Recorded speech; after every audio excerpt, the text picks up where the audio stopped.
Welcome to the Independent Thinking Podcast, hosted by Nationwide Marketing Group.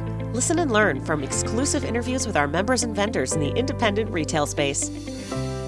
Hi, we're here at PrimeTime with Kyle. Kyle, we're so excited to have you here, and thank you so much for spending a little bit of time with us. Maybe if you could just introduce yourself, and it sounds like you've been coming to PrimeTime for quite some time. Yes. Just tell us a little bit about yourself. Well, we run a business in Anchorage, Alaska. I have been coming to PrimeTime since 2010, and I have not missed a single PrimeTime. My wife doesn't always love that. I think I was here maybe 3 days after our middle child was born. Oh, so wow. Yeah, that's commitment. I'm dedicated. Yes. Yeah. But we love it here. So That's awesome. And so what keeps you coming back, year after year? I think the most important part of PrimeTime for me is the relationships that I build. Those relationships have carried on for many, many years, and they are deep and they're rewarding. Not only do we learn from each other in business kinds of concepts, but we know each other well personally as well. So those relationships are very special to me, and that definitely keeps me coming back year after year. Now, did you grow up in the business, or? I started in the business at 17 years old. Oh, wow. I had previously worked at Sears in electronics. Yep. I sold a man a vacuum, and he was associated with the business that I now own. And he recommended to my former boss to interview me. And so we had an interview, and then I started work selling appliances. So just 17 years old. Yes. Oh, that's a really neat story. So, and what do you love best about it? Relationships to me are very important. And I think that relationships with customers, relationships with employees, those probably mean the most to me. That's the most rewarding factor, I think, in what we do. And then I'm kind of a nerd. I have an accounting degree, and so I love numbers and I love business concepts, and being able to implement those kinds of things within our business is very fun for me. That's good. So do you use a lot of data to make decisions, and kind of how are you able to integrate that into the way that you're running your day-to-day? Yeah, I'm a guy that loves the numbers and loves to deep dive into all of those factors. And so data and analytics are something that I kind of cherish. And within Nationwide, PriMetrix really helps feed a lot of that and helps me with information and sometimes information that I wouldn't have without Nationwide. And so I'm grateful for that. Okay. And then so a lot of we were talking earlier about, just how during our main stage presentation, we talked about how even when times are uncertain, there's always going to be, things that are unpredictable, or, maybe might feel a little uncomfortable, but those are the times where we kind of lean in and try something different. Was there a time in your career that, you were kind of in choppy waters and made the move anyway? And there have been a couple times. Of course, the housing crisis was a huge one. Yep. To be able to experience that firsthand is not a cherished memory, but certainly a valuable one. Growing one, yes. Yep, for sure. And then, pre-pandemic, even a few months before in 2020, my business partner and I really took a deep look at our business to evaluate the future and make sure that we could continue another 50 plus years. Yeah. And so we implemented a lot of changes to make sure our business was healthier and stronger.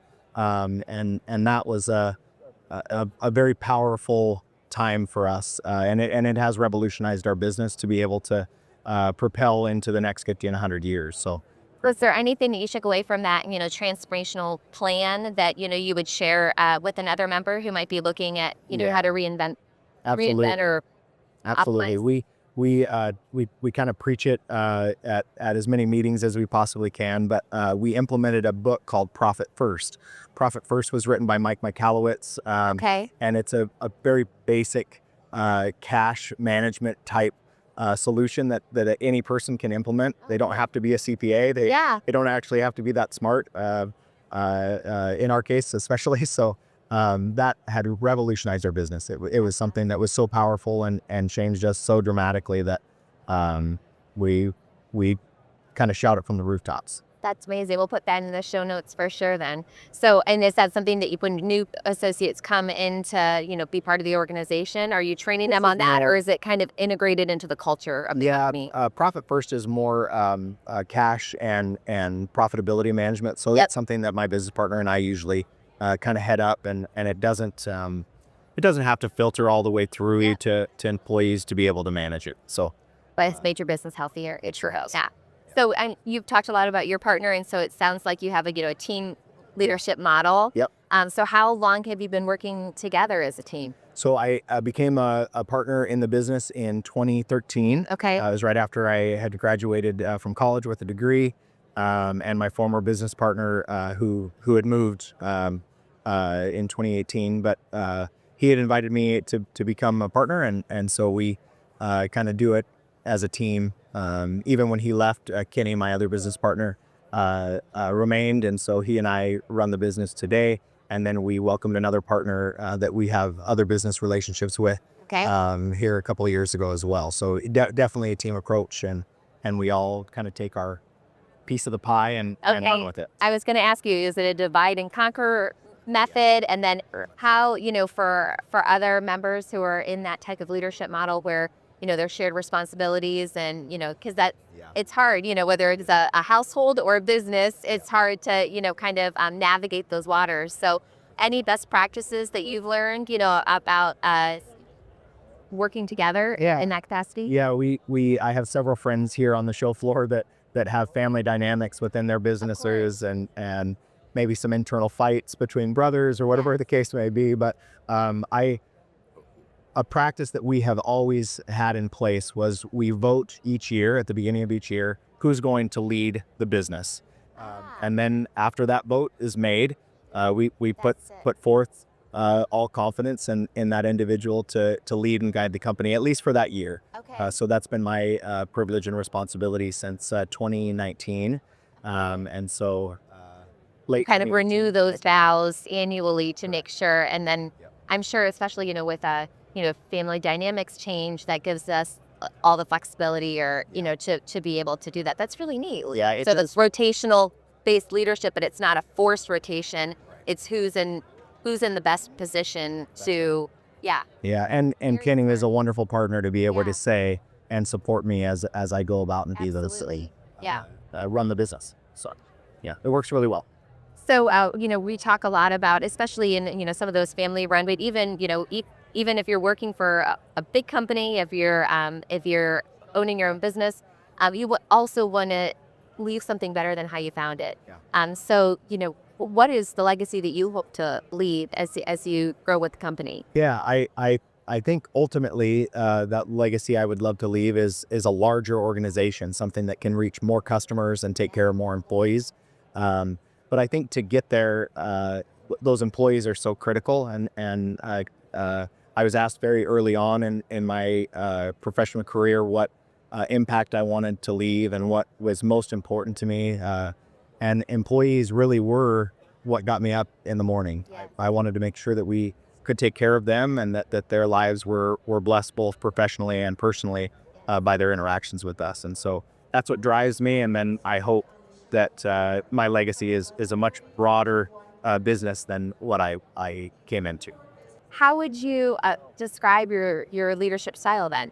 And are there any, inspiration that you've had in terms of, growing and developing others that you've been able to apply? Yeah, that phrase right there is probably the most key. To develop others is probably my strongest suit when it comes to being able to interact with those employees. I am not a micromanager. Okay. I am as opposite as that could possibly be from a micromanager. And in fact, I don't even mind letting an employee make a mistake that costs me money because hopefully that employee is going to be around for a long time and be able to make a better decision in the future.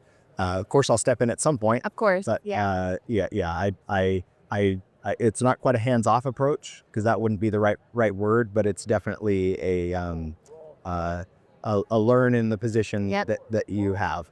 Did you have a mentor that inspired your style of leadership, or in whether formal or informal? Yeah. I definitely had lots of mentors growing up. My former business partner, Leon Barbachano, was a great mentor to me and taught me a lot.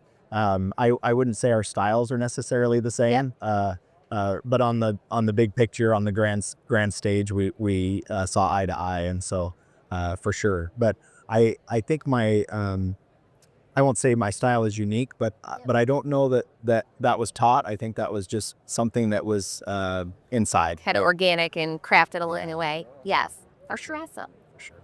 So, what are anything that you're really excited about seeing on the showroom floor today?